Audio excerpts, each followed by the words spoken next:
बड़ी खबर लालू प्रसाद यादव के बयान से जुड़ी हुई। लालू प्रसाद यादव के प्रधानमंत्री नरेंद्र मोदी पर दिए गए विवादास्पद बयान को लेकर बखेड़ा खड़ा हो गया। बीजेपी ने लालू यादव के खिलाफ मोर्चा खोल दिया है। बिहार की राजधानी पटना के गांधी मैदान में आरजेडी अध्यक्ष लालू प्रसाद यादव ने प्रधानमंत्री नरेंद्र मोदी के हिंदू होने पर सवाल उठाया।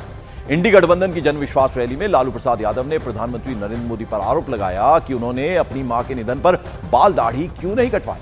लालू यादव ने कहा कि प्रधानमंत्री नरेंद्र मोदी हिंदू नहीं है, जिस पर अब बवाल खड़ा हो गया है। सबसे पहले जरा आपको यह सुना दें कि लालू प्रसाद यादव ने आखिर बयान क्या दिया था।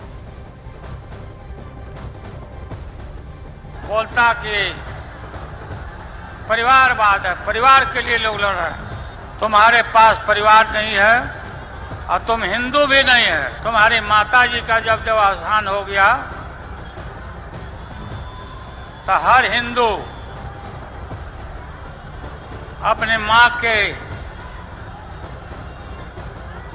शोक में केस दाढ़ी बनवाता है, दाढ़ी छिलवाता है।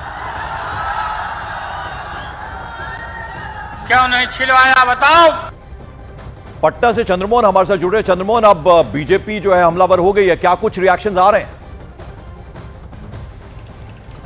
बिल्कुल, देखिए लालू यादव का जो विवादास्पद बयान आया है सीधे प्रधानमंत्री नरेंद्र मोदी को लेकर, उसको लेकर बीजेपी लालू यादव को और उनके पूरे कुनबे को घेरने की कोशिश कर रही है। और साफ तौर पर यह कहा जा रहा है कि लालू यादव अब तक सिर्फ अपने परिवार की बात करते रहे हैं। जब से राजनीति में आए उसके बाद पहले खुद, उसके बाद राबड़ी देवी, अब तेजस्वी यादव की ताजपोशी की तैयारी चल रही है। और इसी को लेकर पटना के गांधी मैदान में उन्होंने रैली भी किया और सीधे तौर पर प्रधानमंत्री नरेंद्र मोदी पर हमला बोला। हालांकि लालू यादव के परिवारवाद को लेकर हमेशा से सवाल खड़ा होते रहा है और बीजेपी इसी परिवारवाद को लेकर एक बार फिर से उनको घेरने की कोशिश कर रही है। इससे पहले नीतीश कुमार जब महागठबंधन में हुआ करते थे, उस समय भी नीतीश कुमार ने सीधे तौर पर लालू परिवार पर हमला बोला था और उसके बाद अलग हो गए। तो लालू यादव का जो परिवार है वो परिवार को लेकर हमेशा घिरते रहा है, घोटालों को लेकर घिरते रहा है और अब उन्होंने विवादास्पद बयान दिया है जिसको लेकर उनको घेरने की बीजेपी पूरी कोशिश कर रही है। और साफ तौर पर यह कहा जा रहा है कि जो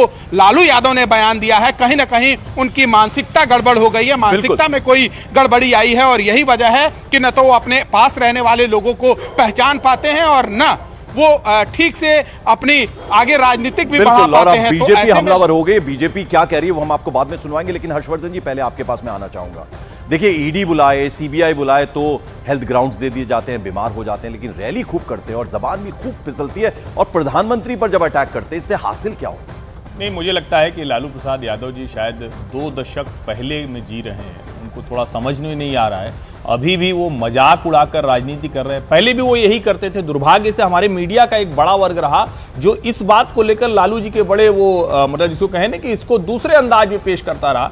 जिस तरह का स्तरहीन बयान उन्होंने दिया है, ये देश के किसी भी व्यक्ति को, किसी भी भारतीय को पसंद नहीं आएगा। और दूसरा, जो आपने सवाल किया, ये सचमुच गंभीर मसला है, न्यायालय को संज्ञान लेना चाहिए। एक व्यक्ति जो दोषी है, जिसको किसी भी पेशी पर किसी भी वक्त जेल जाना होता है, तो वो कहता है कि नहीं नहीं, हम तो बीमार बहुत हैं, चल नहीं सकते, बैठ नहीं सकते। आपको याद होगा जब पूछताछ होनी थी तो किस तरह से मीसा भारती और उनकी बेटी जो सिंगापुर में है, रोहिणी आचार्य, क्या क्या नहीं बोला था कि एक पिता को हमारे इस तरह से परेशान किया जा रहा है। और आज वो इस तरह से रैली को संबोधित कर रहे हैं। न्यायालय को संज्ञान लेना चाहिए। दोषी व्यक्ति इस तरह से भारत की राजनीति में दखल दे रहा है, चुनाव आयोग को भी संज्ञान लेना चाहिए। बिल्कुल, और जैसा कि हमने कहा कि लालू प्रसाद यादव ने जो प्रधानमंत्री को लेकर बयान दिया है, उस पर बीजेपी ने पलटवार किया है। बिहार के डिप्टी सीएम विजय सिन्हा ने कहा, जिन लोगों ने बिहार को गाली बना दिया वो दुनिया में सनातन को बढ़ावा देने वाले प्रधानमंत्री पर बयानबाजी कर रहे हैं। उधर अजय आलोक है, उन्होंने लालू प्रसाद यादव को, साथ साथ राहुल गांधी को घेरा। वहीं जेडीयू के नीरज कुमार ने कहा कि उम्र के इस पड़ाव में इस तरह की भाषा लालू प्रसाद यादव को शोभा नहीं देती है। श्रीमान लालू प्रसाद यादव जैसे लोग जो राजनीतिक जोकर के रूप में काम करते हैं, बिहार को मजाक बना दिए, बिहार को गाली बना दिए, और ये व्यक्ति देश के प्रधानमंत्री को तुम ताम कर रहा है। ये पॉलिटिकल भाषा हो सकता है क्या?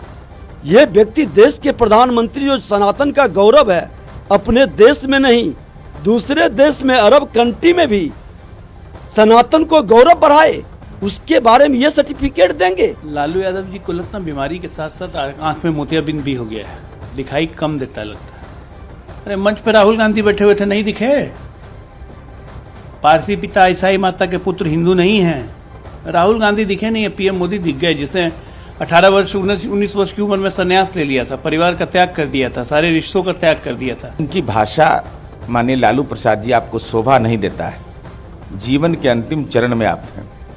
इस ढंग की भाषा और व्यक्तिगत टिप्पणी आप जिस ढंग से कर रहे थे प्रधानमंत्री पर, राज्य के मुख्यमंत्री पर, यह निश्चित रूप से यह बताता है कि आपके पास भाषागत समृद्ध परंपरा नहीं है। इसी के चलते राजनीति के लंपटीकरण का जो आप पर आरोप लगता रहा है उसका आज यथार्थ बोध हुआ है। हर्षवर्धन जी, जो मैंने आपसे पूछा था, यानी इससे हासिल क्या होता है? लालू प्रसाद यादव जो इस तरह की भाषा उपयोग में लाते हैं, अब वैसे भी एनडीए में अब नीतीश कुमार आ गए हैं, अब वैसे भी सब कुछ लग रहा है कि एनडीए के लिए वहां ठीक है, तो इससे तो और नुकसान होगा इंडी गठबंधन। लालू प्रसाद यादव को शायद वो वक्त लगता है ना जिस वक्त वो सवर्ण जातियों के खिलाफ पिछड़ी जातियों के एक बड़े नेता के तौर पर खड़े थे और वो कहते थे कि हमने हाथ में लाठी दे दी। बहुत हद तक वो सही भी था, लेकिन आज के समय में जब बिहार में भारतीय जनता पार्टी हो या देश में भारतीय जनता पार्टी हो, उसकी पूरी की पूरी लीडरशिप पिछड़ी जाति के नेताओं के हाथ में है। इस तरह से उपहास से कह रहा हूं, अब अगर कोई नरेंद्र मोदी को कह दे कि वो हिंदू नहीं है, तो इसी से समझ में आता है कि लालू जी की सोच का स्तर कितना हल्का है, कितने छिछले तरीके से वो विमर्श खड़ा करने की कोशिश करते हैं। और मैं फिर से कह रहा हूं, देखिए कई बार हमको लगता है ना कि हम किसी चीज को समझ रहे हैं तो हमको लगता है कि वही 10 साल बाद भी चलेगा, वही 20 साल बाद भी चलेगा।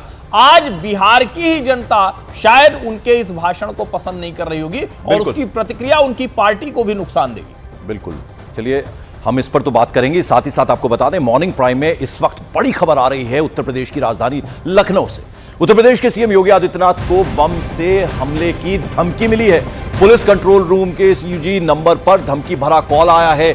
2 मार्च की रात 10:08 पर यह धमकी दी गई है। लखनऊ की महानगर पुलिस ने केस दर्ज कर अब इस पूरे मामले की जांच शुरू कर दी है। 2 मार्च को सीएम योगी आदित्यनाथ पर हमले की धमकी दी गई है और ये अब इस मामले में अब पुलिस कार्रवाई करेगी। अमित सिंह हमारे साथ हैं। अमित, क्या जानकारी, क्या अपडेट? सेंट्रल जोन के महानगर थाने में ये पूरा मुकदमा दर्ज किया गया है। दरअसल नंबर पर कॉल में मुख्य आरोपी ने कॉल उठाया था, सीसी नंबर पर कॉल गया था और 2 मार्च का 10 बजे रात 10 बजे के पूरा वाकया है, जब कॉल करके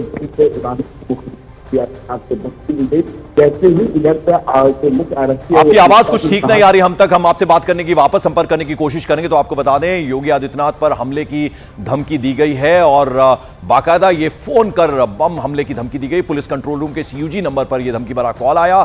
2 मार्च की रात 10:08 पर यह धमकी दी गई। लखनऊ की महानगर पुलिस ने अब केस दर्ज कर, यानी एफआईआर दर्ज कर जांच शुरू कर दी है इस पूरे मामले को लेकर। तो 2 मार्च को फोन पर यह धमकी दी गई। अमित एक बार फिर से हमारे साथ जुड़ रहे हैं। अमित, कुछ और इंफॉर्मेशन? अमित, मेरी आवाज मिल रही है आपको? कुछ और इंफॉर्मेशन, कुछ और अपडेट?